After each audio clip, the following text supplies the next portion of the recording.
앞뒤적으로 좀 촌스럽지만 이렇게 인사해 볼까요? 메리 크리스마스. 한 번 더 인사하겠습니다. 예수님이 우리에게 오셨습니다. 성탄의 기쁨이 우리 모두와 함께 하시기를 주님의 이름으로 축복하겠습니다. 오늘은 대림절 첫 번째 주일입니다. 이제 2023년도 채 한 달이 남지 않았는데요. 올해 잘 마무리하고 계신가요? 1년 동안 계획했던 기도 제목들은 다 이루어져 가고 있는지 궁금한 그런 시절이 됩니다. 2024년이 이제 도래하게 될 텐데요. 2024년이 이제 곧 오게 될 텐데요. 2024년은 저에게는 좀 개인적으로 특별한 한 해가 됩니다. 제가 2014년에 목사 안수를 받았는데요. 내년이면 이제 목사 안수를 받은 지 만으로 이제 10년이 되는 해가 됩니다. 서당계도 3년이면 풍어를 읊는다라는 속담 다 아시죠? 그래서 이제 목사 안수를 받고 10년이 지나 보니 이제 뭔가 알 것도 같고 모를 것도 같고 그런 시기가 된 것 같습니다. 목회자로서 강단 위에서 하고 싶은 얘기가 조금씩 생긴 것도 이제 최근의 일인데요. 그 중에 이제 한 가지가 이제 성탄의 기쁨에 관한 것이 되겠습니다. 제가 어릴 때는 이제 눈이 많이 왔었습니다. 요즘은 12월이 돼도 눈 구경하기가 굉장히 어려운 것 같아요. 그래서 최근에 이제 두 번째 눈이 내렸는데요. 12월이 되면 동네 곳곳에서 연탄재를 부수느라고 정신이 없었습니다. 그래서 길이 미끄러워서 넘어지지 말라고 이제 연탄재를 부수고, 또 하루 종일 눈이 내려서 밖에 나가지도 못하고 이제 동생들과 싸웠던 그런 기억들도 있습니다. 그리고 성탄절 트리가 백화점부터 시작해서 동네 빵집까지 없는 곳이 없었습니다. 커피숍에서부터 지하철까지 어느 곳에서나 크리스마스 캐럴을 들을 수가 있었는데요. 설교를 시작하기에 앞서서 아주 오래된 크리스마스 캐럴 한 곡 듣고 이어가도록 하겠습니다. 방송실에서 틀어주실 겁니다.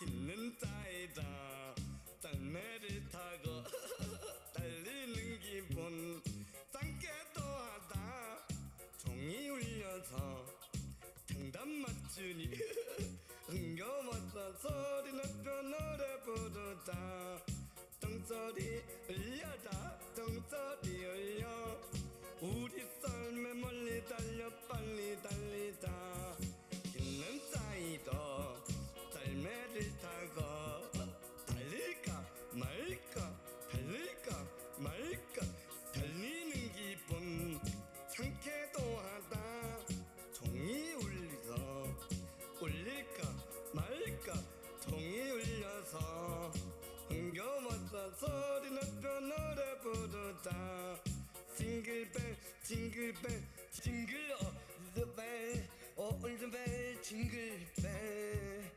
징글벨 징글벨 징글 올벨 징글벨 징글벨. 네, 여러분들이 잘 아시는 연예인 심영래 씨가 부르는 이제 징글벨이라는 크리스마스 캐럴입니다. 저 어릴 때 이 노래가 이제 제가 찾아보니까 1984년도에 처음 나왔더라고요. 그래서 제가 초등학교 1학년 때 이제 처음 나온 노래인데 이제 동생들하고 이제 많이 따라 불렀던 캐럴로 기억하고 있습니다. 특별히 그 중간에 이제 특별한 가사가 있죠. 뭐 달릴까 말까 이것만 계속 한 10번 반복하면 동생들이 짜증냈었던 그런 캐럴입니다. 그래서 어느 곳을 가든지 이제 캐럴을 쉽게 들을 수 있었는데요. 제가 이제 2014년에 목사 안수를 받고 큰 이제 충격을 받는 사건이 있었습니다. 그것은 이제 사회 분위기가 많이 바뀌어서 그 어느 누구도 예수님의 탄생을 기뻐하지 않는 그런 시대가 되어버렸다는 겁니다. 1998년 이제 IMF 사태를 지나가고 나서 2008년에 또 국가 부도 위기가 찾아오게 됩니다. 그리고 나서 이제 세상이 많이 달라지고 사회가 많이 달라졌습니다. 이제 각자 도생이라는 말이 유행하기 시작했고요. 주식과 코인을 통해서 부자가 되려고 하는 사람들로 넘쳐나기 시작했습니다. 1980년대, 90년대 유행하던 캐럴은 저작권이라는 이름하에 더 이상 이제 길거리에서 들리지 않게 되었고요. 백화점에 있는 성탄 트리 장식에서 메리 크리스마스라는 단어가 빠진 지는 굉장히 오래됐습니다. 화려한 네온 사인으로 치장을 하고 사람들을 유혹해서 성탄절 선물을 사도록 유혹하곤 있지만 거기에서 가장 중요한 예수 그리스도는 빠져있는 그러한 현실을 보게 되었습니다. 세상 사람들이 예수님을 버린 것은 어쩌면 너무나도 당연해 보입니다. 그런데 안타까운 것은 교회마저도 그런 세상과 흐름을 같이 하고 있다라는 것이었습니다. 12월이 되었는데도 교회 안에서 캐롤을 부르는 사람이 없었습니다. 그것이 너무 개인적으로 안타까웠습니다.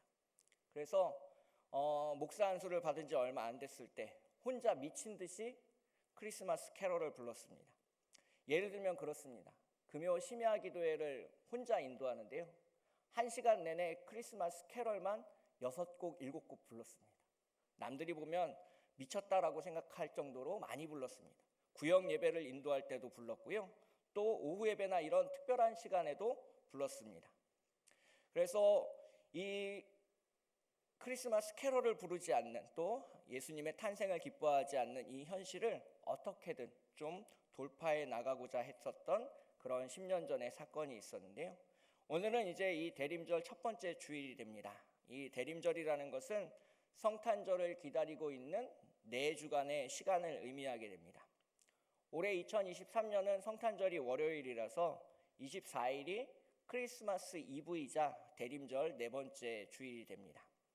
이 대림절이라는 말은 이제 기다릴 대자와 임하다 임자를 써서 예수 그리스도의 강림을 기다린다라는 의미를 담고 있습니다. 그래서 이 대림절에는 초를 5개를 준비하게 되고요. 한 주마다 하나씩의 촛불을 킴으로써 이 대림절의 의미를 우리 마음속에 생기게 됩니다. 그래서 성탄절이 가까우면 가까울수록 촛불이 더 많아지게 되고요. 촛불이 더 많아지면 많아질수록 우리 마음속에 예수 그리스도를 아는 빛이 더 충만해지기를 바라는 마음, 그리고 주님이 오시는 기쁨이 더 가득해지기를 바라는 마음으로 그렇게 초를 켜는 시간이 이 대림절이라는 시간인데요. 오늘 우리 마음속에 주님이 더 한 발자국 다가오셔서 예수 그리스도의 성탄이, 그 기쁨이 우리 모두에게 충만하게 임하시기를 주님의 이름으로 축복하겠습니다. 이 성탄절의 기쁨이 사라진 것이 이제 복음서에 보면 예수님의 예루살렘 입성 이후에 사람들의 모습이 변한 것과 같이 괴를 하고 있습니다. 이 마태복음 우리가 오늘 25장을 읽으셨는데요. 21장부터 어떤 하나의 흐름을 타고 계속해서 이어지고 있는 것을 볼 수 있습니다. 마태복음 21장에서 예수님은 예루살렘에 입성하시게 됩니다. 예수님이 예루살렘에 입성하실 때는 정말 전국구 스타였습니다. 수많은 사람들이 손을 흔들었고요. 예수님을 향해서 소리치기도 했고 노래를 부르기도 했습니다.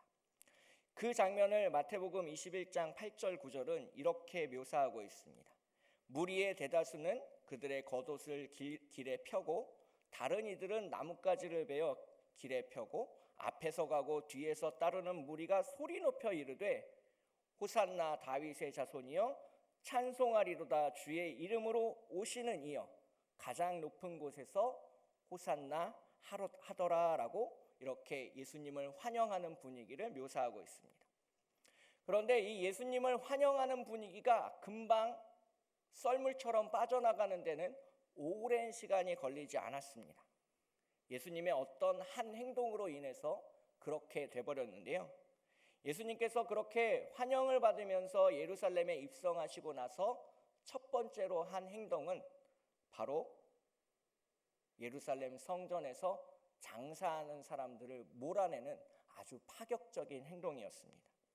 마태복음 21장 12절 13절에서 그 장면을 이렇게 묘사하고 있습니다. 예수께서 성전에 들어가사 성전 안에서 매매하는 모든 사람들을 내쫓으시며 돈 바꾸는 사람들의 상과 비둘기 파는 사람들의 의자를 둘러 엎으시고 그들에게 이르시되 기록된 바 내 집은 기도하는 집이라 일컬음을 받으리라 하였거늘 너희는 강도의 소굴을 만드는도다 하시니라.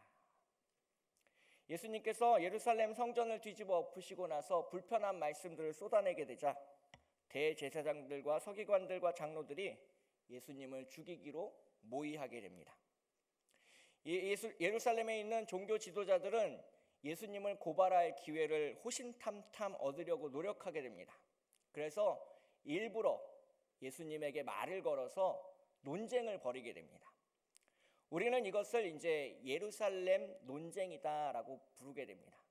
마태복음 이제 21장부터 22장 사이에 걸쳐서 나오는 이제 5가지의 논쟁, 그리고 마가복음 11장부터 12장 사이에 걸쳐서 나오는 5가지 논쟁을 통해서 예수님과 시비를 붙고 있는 예루살렘의 종교 권력자들의 모습을 볼 수 있습니다. 네가 무슨 권위로 가르치느냐 질문하면서 예수님께 묻게 되고요. 가이사에게 세금을 내는 것이 합당하냐라고 물음으로써 예수님을 곤란하게 만들기도 합니다. 정말 부활이 있는 것이냐, 가장 큰 계명이 무엇이냐, 메시아가 정말로 다윗의 자손으로 오시는 거냐 등등 예수님을 율법으로 고발할 기회를 얻으려고 시시탐탐 예수님과 논쟁을 벌이고 있는 예루살렘 종교 지도자들의 모습을 볼 수 있습니다. 5번이나 예수님을 곤경에 빠뜨리려고 했지만 예수님은 그들의 시험에 넘어가지 않았습니다. 그러자 이제 예루살렘의 종교 권력자들은 그 계략을 짜내게 되는데요. 마태복음 23장에서 화 있을진저라는 부정적인 이야기를 예수님으로부터 들었기 때문에 그렇습니다. 그래서 이 마태복음 23장을 지나서 24장, 25장에 걸쳐서 종말과 하나님 나라에 대한 비유가 여러 가지가 선포되고 있는데요. 특별히 오늘 우리가 읽은 이 마태복음 25장에서는 하나님 나라에 관한 3가지 비유의 말씀을 담고 있습니다. 오늘 우리가 읽은 열 처녀의 비유, 그 다음으로는 달란트의 비유, 마지막으로는 양과 염소에 대한 심판의 비유가 담겨져 있습니다. 오늘 본문 말씀을 통해서 천국에 들어가는 사람은 어떤 사람인지, 그리고 이 비유를 통해서 예수님이 우리에게 어떤 메시지를 전하고 싶으신지를 함께 살펴보도록 하겠습니다. 먼저 1절부터 4절까지의 말씀을 함께 읽도록 하겠습니다. 1절부터 4절까지의 말씀 다시 한번 소리내서 읽겠습니다. 시작. 그때 천국은 마치 등을 들고 신랑을 맞으러 나간 10 처녀와 같다 하리니 그 중에 5은 미련하고 5은 슬기 있는 자라. 미련한 자들은 등을 가지되 기름을 가지지 아니하고 슬기 있는 자들은 그릇에 기름을 담아 등과 함께 가져갔더니. 아멘. 1절부터 4절까지에 나오는 첫 번째 메시지를 함께 살펴보겠습니다. 저를 따라해 보실까요? 사랑하면 기다릴 수 있습니다.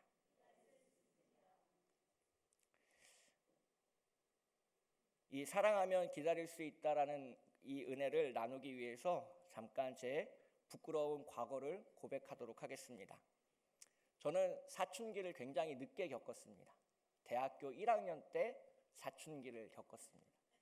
부모님께 반항한 것도 중학교, 고등학교가 돼서가 아니라 다 머리가 큰 대학생이 돼서 부모님한테 반항했습니다. 일주일에 3일은 집에 들어가지 않았고요. 여름방학 때가 되면 일주일 동안 집에 들어가지 않았습니다. 그때는 요즘처럼 핸드폰이 있는 시대가 아니었는데 삐삐가 울려도 전혀 반응하지 않았습니다. 오죽했으면 저희 아버지가 답답하셔가지고 그때 선전이 이런 선전이었는데 기억나시나요?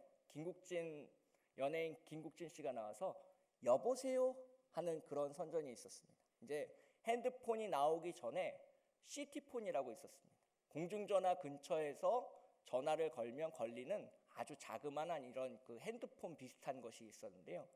그때 당시 돈으로 30만 원이나 하는 비싼 물건이었습니다. 근데 아버지가 그걸 사오셨습니다.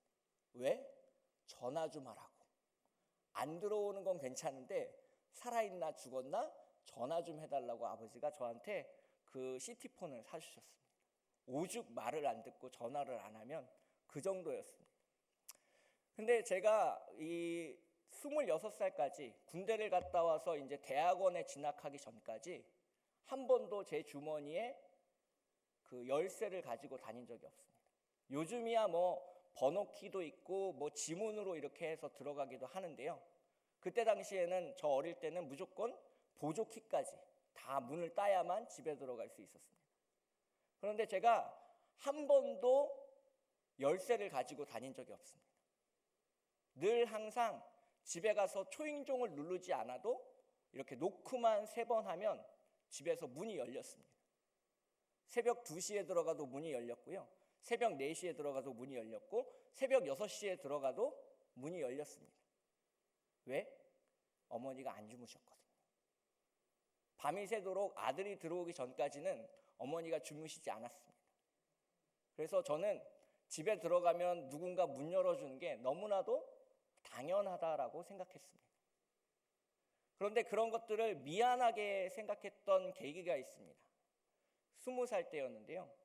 지금처럼 이렇게 눈이 안 오는 때가 아니라 눈이 정말 펄펄펄 내리던 이제 12월의 어느 날이었습니다. 제가 아까 말했죠. 20살의 저는 정말 아무도 제어할 수 없는 그런 못난 황소 같은 그런 청년이었습니다. 그런 제가 이제 연애를 하고 있었는데요. 지금도 그렇지만 저는 거절을 잘 못합니다. 싫어요, 안 돼요, 이런 얘기를 잘 못합니다. 그리고 친한 사람이라도 그런 얘기 하는 걸 잘 못합니다. 어느 날 이제 여자친구한테 전화가 왔습니다. 만나자고.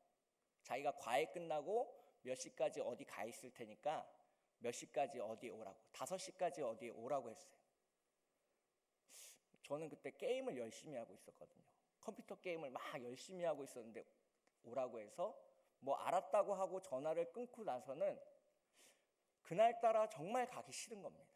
하고 싶지 않은 일을 억지로 해야 되는 그리고 또 원하지 않았던 스케줄인데 옷을 챙겨 입고 나가야 되는 그런 불편함, 그런 것들로 인해서 제가 민기적 거리다가 약속 시간에 늦었습니다. 몇 시간 늦었게요? 1시간? 2시간? 아닙니다. 4시간 늦었습니다. 택시 타고 갔는데 눈이 와가지고 정말 많이 막히더라고요. 4시간 늦었습니다. 핸드폰이 없었을 때였습니다. 삐삥 계속 왔습니다. 근데 택시 안에서 뭐 전화를 할 수는 없잖아요. 저는 도착하면 그 자리에 아무도 없을 줄 알았습니다. 5시에 약속을 했고 지금은 9시가 넘었잖아요. 아무도 없었죠. 그런데 정말 제 가슴이 철렁 무너지는 순간이 있었습니다. 눈이 펄펄 오는 그날 4시간을 저를 기다리고 있었습니다. 엄청 혼났습니다. 너 이 XX, 그런 말들을 들었습니다. 그런데 집으로 돌아오면서 그런 생각을 했습니다. 왜 나 같은 사람을 기다렸을까? 내가 그렇게 이렇게 못된 짓을 많이 하는데도 왜 나를 기다렸을까? 그런 생각을 하면서 집으로 돌아왔는데요. 결론은 그거였습니다. 사랑하면 기다릴 수 있다는 겁니다. 우리가 주님을 사랑하면 그 어떤 시간에 주님이 와도 우리는 기다릴 수 있다는 것을 믿으시는 우리 모두가 되시길 주님의 이름으로 축복하겠습니다. 오늘 본문 속에서도 기다리는 사람들이 나옵니다. 대림절은 기다림의 연속입니다. 오늘 본문 속에서 우리가 정말 잊어서는 안 되는 것이 있는데요. 미련한 사람들도 신랑을 사랑하고 기다렸다라는 겁니다. 우리는 흔히 이 미련한 사람들이 기다리지 못하고 집으로 돌아갔다라고 착각하게 됩니다. 아닙니다. 미련한 사람들도 꾸벅꾸벅 졸면서 신랑을 기다렸습니다. 다만 그들에게 기름이 없었을 뿐입니다. 오늘 본문 속에 주님을 기다리지 않은 사람은 아무도 없었습니다. 모두가 주님을 기다렸지만 택함을 받은 사람이 있고 택함을 받지 못한 사람이 있을 뿐이라는 겁니다. 마태복음 25장에 나오는 이 3가지 비유에서 핵심은 그겁니다. 어떤 사람은 구원을 받고 어떤 사람은 버림을 받게 됩니다. 그리고 그 어떤 사람의 경계가 분명히 나타나고 있습니다. 그 경계에 대해서 우리가 함께 살펴볼 텐데요. 오늘 2번째 은혜의 말씀으로 옮겨가도록 하겠습니다. 10절부터 12절의 말씀을 함께 읽도록 하겠습니다. 10절부터 12절입니다. 시작. 그들이 살아간 사이에 신랑이 오므로 준비하였던 자들은 함께 혼인잔치에 들어가고 문은 닫힌지라. 그 후에 남은 처녀들이 와서 이르되 주여 주여 우리에게 열어주소서. 대답하여 이르되 진실로 너희에게 이르노니 내가 너희를 알지 못하노라 하였느니라. 아멘. 여기서 우리가 기억해야 될 두 번째 은혜의 말씀이 있습니다. 따라하실까요? 기다린 사람이 아니라 준비된 사람이 들어갑니다. 오늘 본문 1절에서 분명히 이야기하고 있습니다. 예수님은 이것이 천국에 관한 비유다라고 말씀하시면서 시작합니다. 그리고 결론으로 기다린 사람 모두가 하나님 나라 안으로 들어가는 것은 아니라고 말씀하십니다. 그리고 기다린 사람이 아니라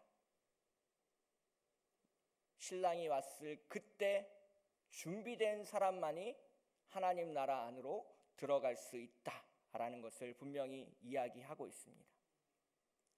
천국에 들어간 사람은 밤이 새도록 신랑을 기다린 사람이 아니라 기름을 가지고 예비하여 등불을 켠 채 기다리고 있는 준비된 사람이라는 겁니다. 내가 노력했다고, 내가 최선을 다했다고, 내가 교회 다닌다고, 내가 예배한다고 천국에 들어갈 수 있는 것이 아니라고 분명히 예수님은 선을 긋고 있습니다. 내가 방을 세웠으니, 신랑을 기다렸으니 문을 열어달라고 한 이 사람들의 요구는 어떻게 보면 상식적이고 정당한 겁니다. 잠깐 기름을 사러 자리를 비운 것뿐이니 나의 노력을 알아달라고 하는 이 사람들의 말은 분명히 세상 속에서는 통할 것이고 이치가 맞는 겁니다. 제가 놀이공원에 놀러 간 적이 있는데요. 분명 월요일이었는데 사람이 정말 많았습니다. 가는 곳마다 줄을 서야 했고 인기 있는 놀이기구를 타려면 90분에서 막 1시간, 2시간씩 기다려야 됐습니다. 아이 셋을 데리고 있다가 보니 화장실을 중간에 갔다 와야 되는 상황이 벌어지는데요. 잠깐 뒤에 사람한테 양해를 구하면 중간에 화장실을 갔다 와도 누구나 다 이해를 해줍니다. 세상은 그렇습니다. 내가 기다리고 있었으니까 잠깐 자리를 비워도 괜찮다라고 생각하게 됩니다.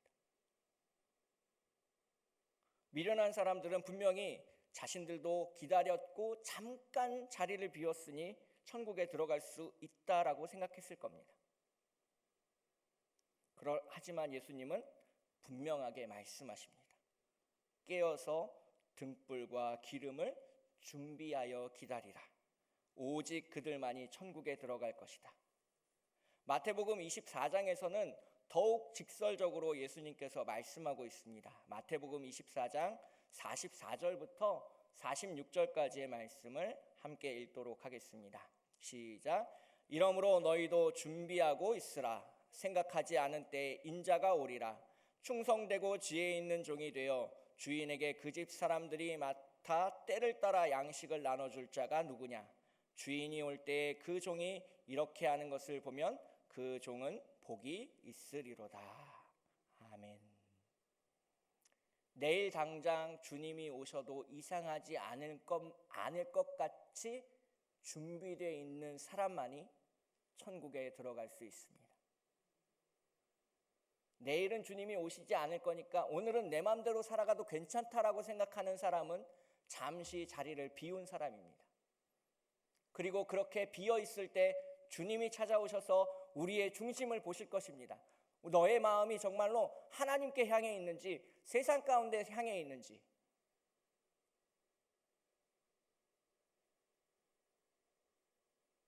그리고 나서 주님은 문을 닫으실 것입니다. 늦게 와서 문을 두드려도 주님은 문을 열어주지 않으실 것입니다. 마태복음에서 예수님은 분명히 경고하고 있습니다. 나더러 주여 주여 하는 자마다 모두 하나님 나라에 들어갈 것이 아니다라고 경고하고 계십니다. 오늘 우리가 정말로 주님을 예비하는 그 삶을, 기다리는 삶을, 주님만을 위한 삶을 살아가고 있는지 다시 한번 물어보는 우리 모두가 되시길 주님의 이름으로 축복하겠습니다. 오늘 본문 속에서 두 가지를 우리가 살펴보았습니다. 첫 번째, 사랑하는 사람은 기다릴 수 있습니다. 우리가 정말 주님을 사랑한다면 주님이 언제 오시든지 상관없이 우리는 주님을 기다릴 수 있습니다. 신랑을 기다리기 위해서 밤을 새우고 쪽잠을 자며 귀를 기울이고 있는 신부의 모습을 생각해 보십시오. 신랑이 오지 않을지도 모른다는 두려움과 불안 그리고 염려가 왜 없었겠습니까? 하지만 그 인면에는 신랑이 오실지도 모른다는 설레임과 기쁨도 함께하고 있는 것입니다. 예수님을 기다리고 있는 우리의 마음도 이와 같습니다. 현실을 바라보게 되면 두렵고 불안하고 포기하고 싶어집니다. 하지만 주님이 오실 때의 기쁨을 그리고 설레임이 우리 모두와 함께 하시기를 주님의 이름으로 축복하겠습니다. 두 번째로 기다린 사람이 아니라 준비된 사람이 천국에 들어간다는 겁니다. 신랑이 왔을 때 그 자리를 지키며 그 자리에 남아있던 사람만이 하나님 나라 안으로 들어간다는 것입니다. 잠시 딴 눈을 팔거나 잠시 세상 속으로 나가 있거나 내가 40년 동안 신앙생활했는데 1년 자리를 비웠습니다 라고 말하는 이 변명이 주님 앞에서는 절대 통하지 않는다는 겁니다. 신랑 되신 예수님이 다시 오셔서 그 혼인잔치를 열 때의 모습을 요한계시록 19장 6절부터 8절에서 이렇게 묘사하고 있습니다. 요한계시록 19장 6절부터 8절까지의 말씀 함께 읽도록 하겠습니다. 시작. 또 내가 들으니 허다한 무리의 음성과도 같고 많은 물소리와도 같고 큰 우대소리와도 같은 소리로 이르되 할렐루야 주 우리 하나님 곧 전능하신 이가 통치하시도다. 우리가 즐거워하고 크게 기뻐하며 그에게 영광을 돌리세. 어린 양의 혼인기약이 이르렀고 그의 아내가 자신을 준비하였으므로 그에게 빛나고 깨끗한 세마포 옷을 입도록 허락하셨으니 이 세마포 옷은 성도들의 옳은 행실이로다 하더라. 늘 준비된 상태로 주님과 동행하며 살아가는 사람만이 세마포를 입고 혼인잔치에 들어갈 자격이 주어진다라고 요한계시록에서도 말씀하고 있습니다. 늘 항상 준비하시고 예비하시고 주님을 기다리며 나아가는 우리 모두가 되시길 주님의 이름으로 축복하겠습니다. 그러면 그런 질문이 생깁니다. 결론으로 이 질문에 대한 답을 드리고 오늘 설교를 갈무리하려고 합니다. 기다리는 게 너무 힘들다라고 말씀하시는 분들이 있습니다.